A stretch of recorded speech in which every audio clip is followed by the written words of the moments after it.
now we cut across live to where India's ruling BJP party is holding a two-day convention in New Delhi. Listen in to Prime Minister Narendra Modi.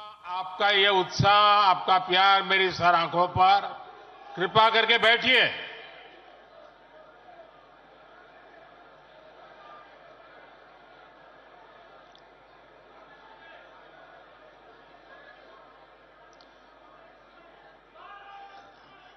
थोड़ी जगह कम पड़ रही है, मेरी सबसे प्रार्थना है भले नीचे बैठना पड़े लेकिन अगर आप बैठेंगे तो अच्छा होगा। इधर से मेरे साथियों से आग्रह है, आप यहां सुनाई देता है मेरी बात? सुनाई देती है?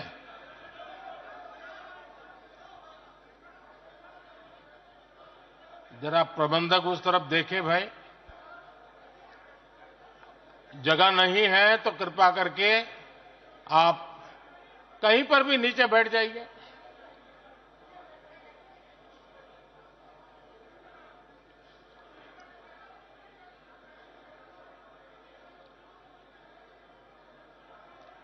भारत माता की, भारत माता की।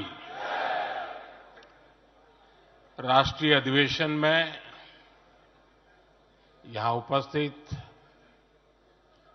और देश के कोने कोने से जुड़े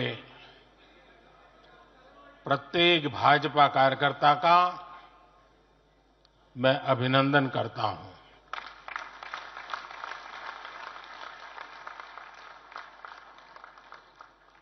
भाजपा का कार्यकर्ता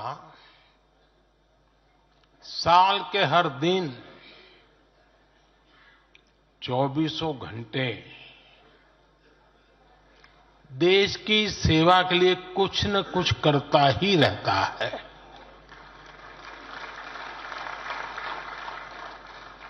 लेकिन अब अगले 100 दिन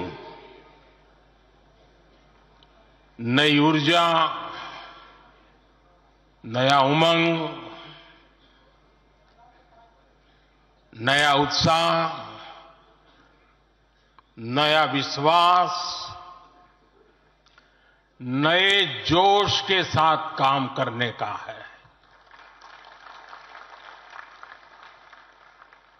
आज 18 फरवरी है और इस कालखंड में जो युवा 18 वर्ष के पड़ाव पर पहुंचे हैं वो देश की 18वीं लोकसभा का चुनाव करने वाले हैं।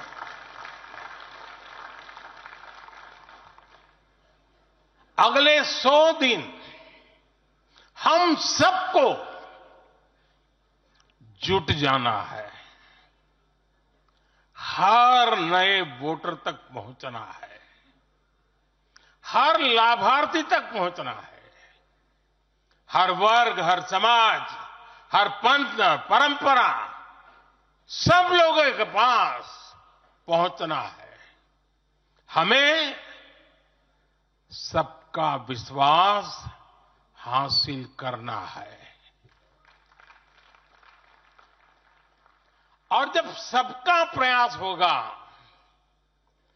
तो देश की सेवा के लिए सबसे ज्यादा सीटें भी बीजेपी को ही मिलेगी।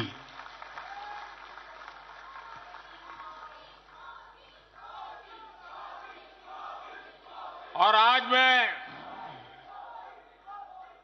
कल मुझे पदाधिकारियों के साथ बैठने का अवसर मिला। कल दोपहर से आप सबके साथ बैठने का अवसर मिला।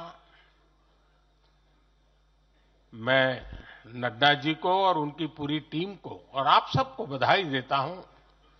जब मैं पदाधिकारियों की बैठक में साल भर के काम का रिपोर्टिंग सुन रहा था, मैं सचमुच में इतना प्रभावित हुआ कि भाजपा के कार्यकर्ता सत्ता में रहने के बावजूद भी समाज के लिए इतना करते हैं, दिन रात दौड़ते हैं, संकटों के बीच भी करते हैं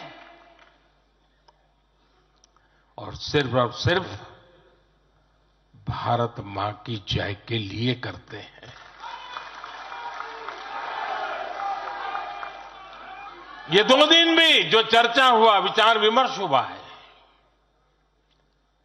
देश के उज्जवल भविष्य के लिए हमारे संकल्प को दृढ़ करने वाली हर बातें हुई है। मैं इस भव्य आयोजन के लिए प्रेरक विषयों के लिए आप सबको भी, देश भर के कार्यकर्ताओं को भी नड्डा जी के माध्यम से सबका अभिनंदन करता हूं। साथियों, आज मैं समस्त देशवासियों की तरफ से संत शिरोमणि आचार्य श्री 108 पूज्य विद्यासागर जी महाराज को श्रद्धापूर्वक, आदरपूर्वक नमन करते हुए श्रद्धांजलि देता हूं। उनके संलेखन समाधिस्थ होने की सूचना मिलने के बाद उनके अनुयायी शोक में हैं, हम सभी शोक में हैं। और मेरे लिए तो यह एक व्यक्तिगत क्षति जैसा है। वर्षों तक मुझे व्यक्तिगत रूप से अनेक बार उनसे मिलने का, उनके दर्शन करने का, उनके मार्गदर्शन प्राप्त करने का अवसर मिला है। कुछ ही महीने पहले ऐसा ही मन कर गया था, मेरे प्रवास कार्यक्रम को बदल करके बहुत सुबह सुबह मैं उनके पास पहुंच गया था। तब पता नहीं था कि मैं दोबारा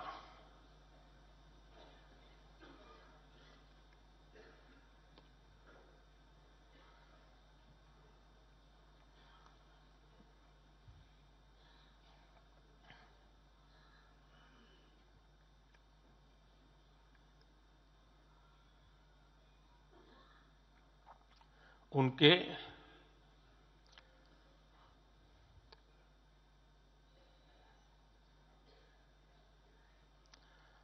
दर्शन नहीं कर पाऊंगा।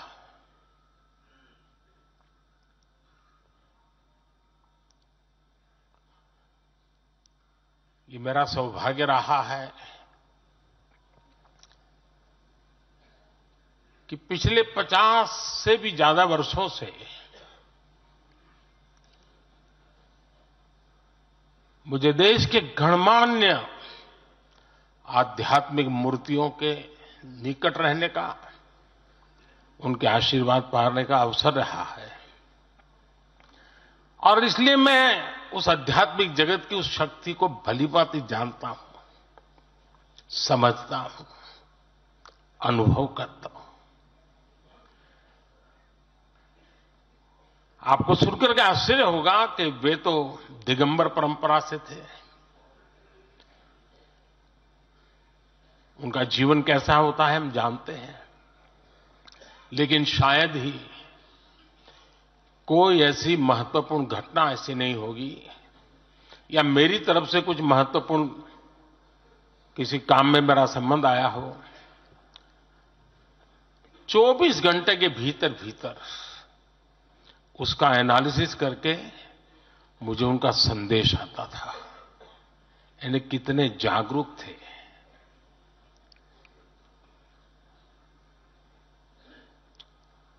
और अपनी विराट आध्यात्मिक यात्रा और उसके बाद भी वो हम सबको हमेशा प्रेरणा देते रहे हैं। जीवन भर उतनी सौम्यता के साथ उनका लोगों को मिलना, उन्होंने हमारे युवाओं को परंपराओं से जोड़ा, गरीबों तक शिक्षा और स्वास्थ्य की सुविधाएं पहुंचाई।